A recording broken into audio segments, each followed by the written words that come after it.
Bonjour, merci pour cette invitation. Donc, Cédric Curtebise, Vinci Autoroute, Réseau ASF, avec Yann Abdallah de Cimabio.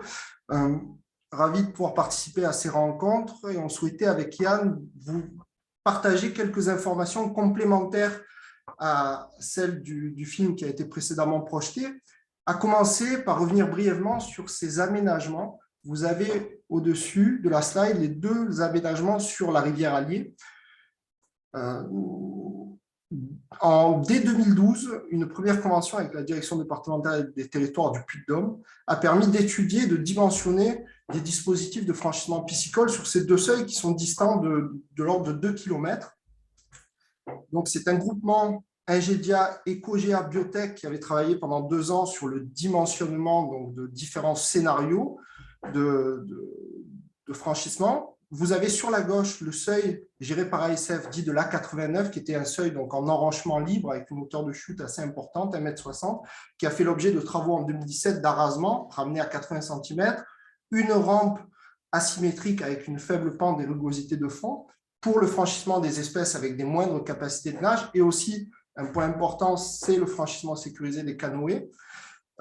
Ça s'est accompagné de la reprise des ancrages dans le lit de la rivière, mais aussi des protections latérales pour ne pas compromettre la stabilité de l'ouvrage autoroutier. Sur la droite, vous avez le seuil des Madeleines, qui est en fait un affleurement marneux qui est accentué par l'incision de l'Allier.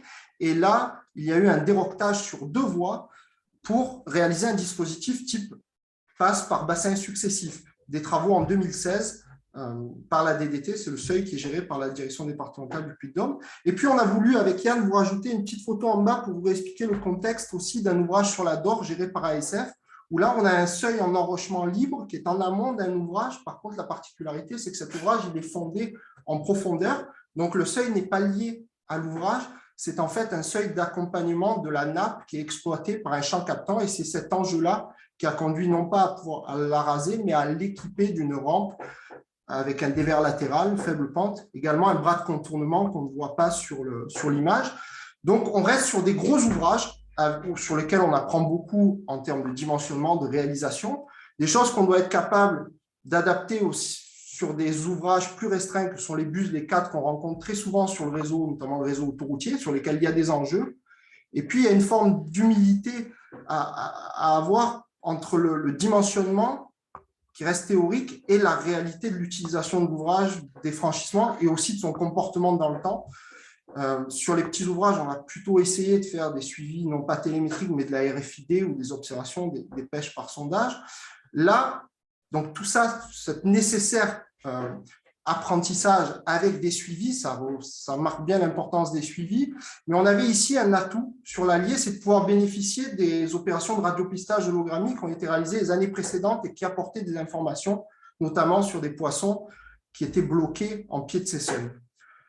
Donc, sur l'année 2018,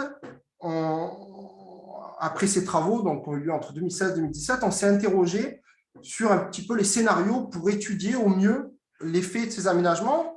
On a retenu un scénario qui était le plus étendu avec une zone d'étude de l'ordre d'une 50aine de kilomètres qui permettait à la fois d'étudier l'effet des aménagements pris séparément, mais aussi le cumul, de comparer des vitesses entre des zones non aménagées et des zones aménagées, dans une certaine mesure avec toutes les limites de pouvoir comparer aux opérations de radiopistage précédentes.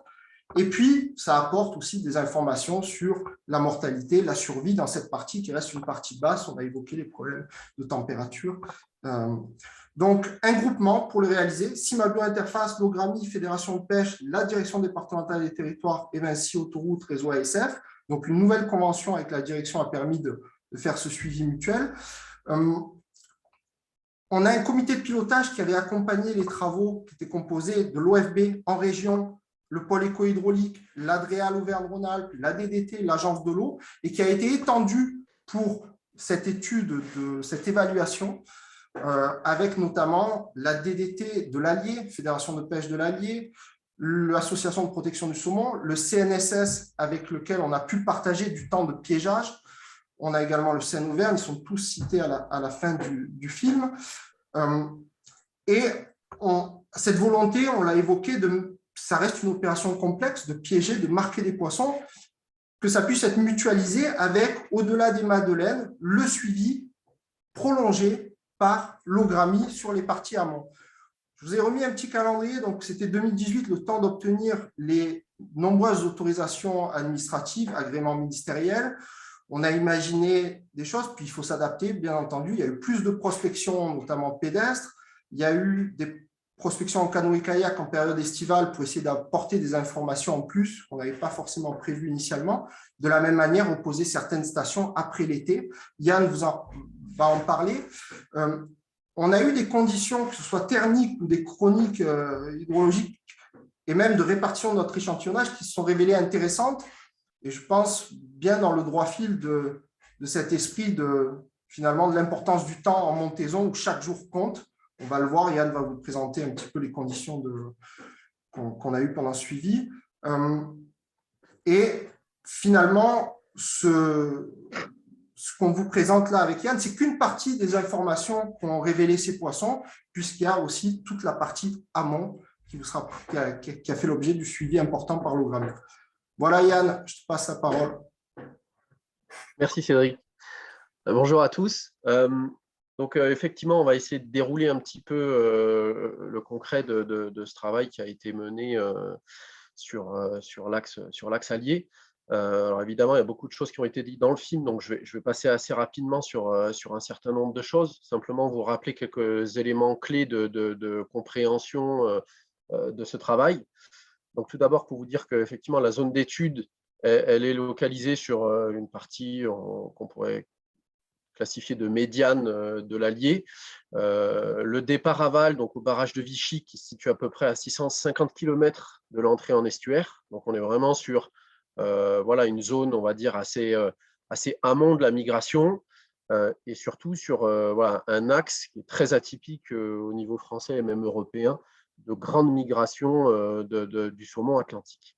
La zone d'étude, elle est marquée, on le verra par la suite, par un secteur que je vais appeler non aménagé, donc finalement la migration se fait entre guillemets librement. Et puis ensuite, comme on le voit là sur la petite carte de droite, une succession d'ouvrages où justement des travaux ont été engagés et il y avait de vrais enjeux de savoir si ces travaux avaient amélioré les vitesses notamment de déplacement sur cette zone-là. Alors, on l'a vu dans la vidéo, hein, le matériel biologique qui a servi à cette étude a été prélevé grâce au piège mis en place à Vichy. Donc, vous avez en photo à droite la cache-piège utilisée. Et puis en bas à droite, très important dans la manip, le vidéocomptage placé juste en aval du piège et qui nous permettait de savoir précisément quand les poissons allaient rentrer dans le piège, pour éviter des temps de stabulation trop importants et réduire le biais comportemental sur les poissons. Donc là, je vous ai mis quelques images de la succession des opérations. On l'a bien vu dans la vidéo. Simplement pour vous rappeler que ces opérations-là, aujourd'hui, elles sont très encadrées d'un point de vue administratif, et notamment sur les questions de bien-être animal. C'est-à-dire qu'aujourd'hui, la structure qui fait les marquages doit être agréée par le ministère de la Recherche. Les gens qui marquent doivent être formés. Et le projet doit être validé par un comité d'éthique en expérimentation animale. Donc, tout ça est étudié et partagé assez collectivement. La manip de marquage, c'est une manip qui est jugée la moins impactante dans la littérature scientifique. C'est aussi celle qui avait été utilisée par l'OGRAMI en 2006 et 2009. Donc, il était logique de repartir sur ce mode de marquage pour pouvoir aussi comparer plus facilement les résultats qu'on allait obtenir. Donc, vous avez ici quelques éléments de dimensionnement. Ce qu'il faut retenir, par exemple, c'est que le poids de l'émetteur représente moins de 1% de la masse totale du poids moyen des saumons marqués. Je continue sur le design expérimental. Donc, on l'a vu dans la vidéo, on a un réseau, un maillage assez fin de stations fixes donc, qui encadrent à la fois les parties aval et les affluents pour borner notre zone d'étude précisément, et puis aussi avoir des informations sur la sortie de la retenue du barrage de Vichy, et puis enfin d'encadrer amont-aval les ouvrages étudiés pour avoir les temps de franchissement. Donc on a une zone que j'appelle non aménagée, qui fait à peu près voilà, une quarantaine de kilomètres. Et puis ensuite, la zone avec la succession des 3 ouvrages que vous voyez en bas à droite, qui va faire à peu près 5-6 kilomètres. Donc la particularité un petit peu du design, c'était aussi que le fait qu'on voulait être relativement précis sur la détection des franchissements d'ouvrages nous imposait quelque part les zones où on devait implanter les stations de comptage. Et la particularité, c'est qu'on n'avait absolument pas d'ouvrage pour venir s'implanter et pas non plus d'alimentation électrique. Donc les dispositifs, ils ont dû être installés en pleine nature, avec voilà, des risques de vandalisme qui n'étaient pas anodins. Donc, on a voilà, déployé du matériel qui était complètement enterré pour être le plus discret, le plus invisible possible. Et donc, on avait la majorité de nos stations qui étaient comme ça enterrées et complètement isolées en milieu naturel, qui a permis finalement, pendant toute la zone d'étude, toute la durée de l'étude, d'avoir aucun défaut lié à de la détérioration de matériel. Donc ça, c'était vraiment important dans l'étude. En complément des stations fixes, Cédric l'a dit, on a déployé aussi des efforts en prospection mobile. Donc pendant la période clé de migration printanière, on avait des prospections très régulières chaque semaine à pied ou en véhicule pour essayer de localiser assez précisément les poissons, notamment ceux qui s'arrêtaient assez tôt sur l'axe. Donc en faisant de la biangulation notamment. Et puis après, on a encadré la période estivale avec 2 grosses prospections complètes de la zone d'étude en canoë-kayak pour avoir un état précis des poissons qui se sont arrêtés avant l'été et de ceux qui éventuellement pourraient rebouger et auraient survécu à cette fameuse période estivale. Donc les principaux résultats, on a voilà, sur à peu près sur 10 jours effectifs de piégeage à Vichy, réussi à capturer 24 saumons et donc à marquer 24 saumons sur un objectif idéal de 30. On était assez proche de cet objectif. Et sur ces 24 saumons marqués, on en a 14 qui ont pu être utilisés pour l'analyse des franchissements d'ouvrages. Ensuite, on en a 11 qui ont réellement poursuivi leur migration en amont de la zone d'étude et qui ont pu être étudiés par l'OGRAMI sur la partie amont. Et on a 13 saumons qui ont été perdus ou morts sur la zone d'étude, sachant que ces ratios sont relativement comparables à ceux qui avaient pu être obtenus en 2009. Donc, si on fait un zoom sur nos fameux 14 saumons et qu'on regarde un petit peu, notamment au niveau des franchissements d'ouvrages, comment ça s'est passé. Donc, sur ce graphe, vous avez sur l'axe des Y les PK, donc en gros les distances, et puis sur l'axe X, tout simplement le temps de l'étude, et chaque couleur correspond à un saumon. Donc, on a ici voilà, les vecteurs de déplacement de chacun des saumons sur la zone d'étude, de ceux qui ont réellement franchi les ouvrages. Et on voit qu'en gros, on avait 2 comportements de migration. On avait un groupement d'à peu près 11 individus qui, dès le départ de Vichy, ont migré relativement vite sur la zone d'étude, ont franchi très rapidement la succession d'ouvrages et ont poursuivi leur migration en amont.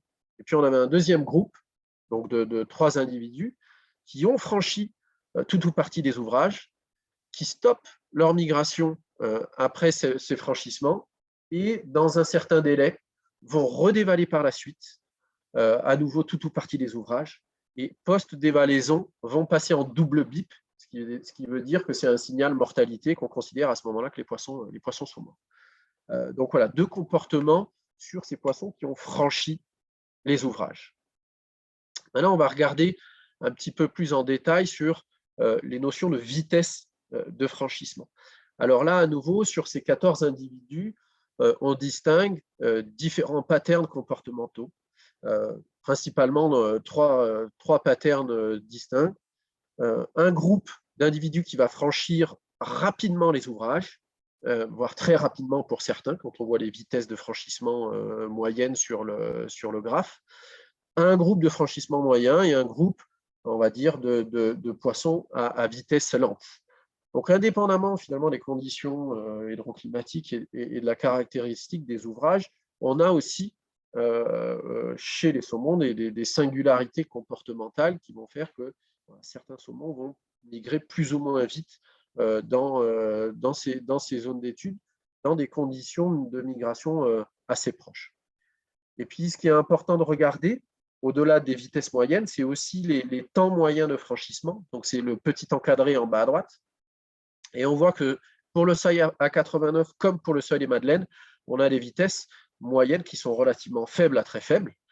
La différence entre les Madeleines et la 89 étant que l'ouvrage des Madeleines est un ouvrage beaucoup plus allongé, donc il met forcément beaucoup plus de temps à franchir. Sur cette diapo-là, on a comparé les vitesses de migration sur ce que je vous ai présenté tout à l'heure, c'est-à-dire le secteur non aménagé en libre circulation versus le secteur aménagé avec la succession des différents ouvrages. Et clairement, en 2019, on n'observe pas de différence significative dans la vitesse moyenne de déplacement des saumons entre le secteur aménagé, où on est à peu près sur 0,38 km/h, et le secteur non aménagé, où on est aux environs de 0,34 km/h. On peut comparer ces éléments-là aux études réalisées donc, par l'OGRAMI, par la même technologie, donc radiopistage, en 2006 et en 2009, en regardant cette fois-ci plutôt les aspects retard liés au franchissement d'ouvrage. Donc, je passe assez vite sur cette diapo-là parce que le design expérimental utilisé en 2006 et en 2009 était relativement différent de celui de 2019, donc il faut être assez prudent sur les comparaisons qu'on va faire.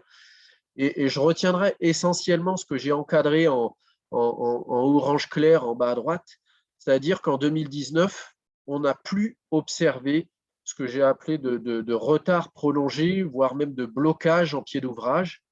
Pour nous, c'est ce qui paraît l'élément le plus déterminant d'observer post-travaux par rapport à l'avant-travaux, c'est qu'on a vraisemblablement supprimé cet effet blocage ponctuel au pied des ouvrages. Donc, on a une forme de validation, effectivement, de la réduction des temps de migration sur cette zone clé, ce qui constitue clairement un rôle majeur dans la réduction du risque de mortalité estivale sur cette zone confrontée régulièrement aux problèmes de température de l'eau. Donc, si on en vient justement sur ce tableau-là, on peut regarder, pour le coup, les saumons qui ont été perdus, qui ont été considérés morts, passage en double bip pendant la période d'étude et sur la zone d'étude. Et il y a trois faits marquants. Le premier, c'est qu'il y avait un effet de la retenue de Vichy sur le comportement de reprise de migration sur ces saumons qui sont finalement morts, avec à la fois des temps de reprise de migration relativement importants par rapport aux autres, mais aussi des allers-retours, des phénomènes d'aller-retour dans la retenue. Le deuxième point, c'est qu'on n'a pas observé de mortalité rapide qu'on pourrait attribuer au marquage. Donc, ce sont des mortalités avec des délais importants par rapport au moment du relâché. Et puis surtout, ce qu'on voit, c'est que la majorité des poissons morts ont stoppé assez rapidement leur migration, avec ensuite une majorité de ces poissons qui vont dévaler avant un passage en double bip. Et quand on regarde plus précisément ce qui va expliquer ces comportements à la fois d'arrêt précoce et puis ensuite de dévalaison, c'est que c'est lié à la fois à des très faibles débits et ensuite à des températures élevées auxquelles ils sont confrontés. Donc, je vous ai mis ici la relève des thermographes installés sur la zone d'étude, cette fois-ci en 2019. Et on voit, par rapport à la température un petit peu symbolique des 18-20 degrés, à partir de lesquels potentiellement les saumons vont stopper leur migration, que sur la zone d'étude, finalement, dès fin mai, c'est-à-dire à peine au moment où on a fini les marquages, on a déjà atteint cette température-là. Et si on se prolonge un petit peu plus loin, on voit qu'on atteint dès début juillet à la fois les températures de seuil critique et même courant juillet, le seuil considéré létal pour le saumon atlantique. Si on regarde cette fois-ci sur 2019 et 2009, pour comparer un petit peu ces deux opérations, on s'aperçoit que finalement, on se retrouve à peu près à chaque fois dans les mêmes schémas, c'est-à-dire des fenêtres d'optimum thermique sur cette zone qui sont relativement étroites, finalement, on a d'avril à début juin, où on est dans un optimum thermique et où là, les saumons ont une fenêtre très courte pour franchir ce secteur clé. Qu'ensuite, on a une période qui va s'étaler grosso modo début juin jusqu'à quasiment début octobre, où là, on va avoir, selon les années, soit des périodes vraiment très, très, très problématiques, soit des périodes, en tout cas, à risque. Et c'est vraiment qu'à partir de début octobre qu'on retrouve une fenêtre d'optimum thermique où on peut avoir la reprise de migration automnale. Donc, pour conclure, cette opération elle a permis d'attester l'amélioration des conditions de migration sur ce secteur clé de succession d'ouvrages, JOS, les Madeleines, avec des vitesses moyennes de franchissement qui finalement sont comparables à un secteur sans ouvrage et une atténuation claire des phénomènes de blocage en pied d'ouvrage qui avaient pu être observés en 2006 et 2009 et qui avaient justement justifié les travaux engagés. On a vu qu'on avait aussi une variabilité des patterns comportementaux liés à la fois à des singularités individuelles au sein de la population, mais aussi avec des effets de conditions hydroclimatiques marqués sur les comportements, qui se traduisent à la fois par des arrêts précoces, mais aussi par des allers-retours et des phénomènes de dévalaison qui très majoritairement se soldent derrière par des mortalités, en tout cas sur l'effectif qu'on a suivi. Donc sur ce secteur et finalement sur l'axe Loire-Allier dans sa globalité, on identifie un rôle clé d'une migration rapide des géniteurs, c'est-à-dire sans retard sur les ouvrages, parce qu'effectivement, chaque jour compte pour atteindre les secteurs à plus faible risque et éviter effectivement ces températures qui peuvent devenir létales. Donc, en termes de stratégie, je dirais, de gestion dans les années à venir, on a clairement deux axes forts qui sont le premier, qui est de maintenir cette transparence maximale pour avoir une progression la plus rapide possible des saumons. Ça, c'est la priorité numéro un.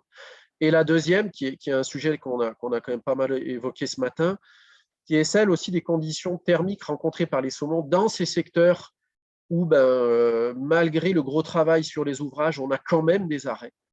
Et on sait que sur ce secteur-là, il existe des refuges thermiques, il existe des secteurs sur lesquels les saumons peuvent s'arrêter et potentiellement trouver des zones favorables. Peut-être pas toutes les années, mais certaines années. On l'a vu par exemple en 2021, où on a eu des reprises de migration automnale à Vichy, ce qui n'avait pas été observé depuis quelques années. Et donc, il y a vraisemblablement un rôle important aussi sur ces localisations, ces protections des refuges thermiques pour essayer, comme on le peut, de maximiser la survie estivale pour ces saumons qui, malgré les efforts sur les ouvrages, tous les efforts sur les ouvrages sont en capacité de s'arrêter précocement.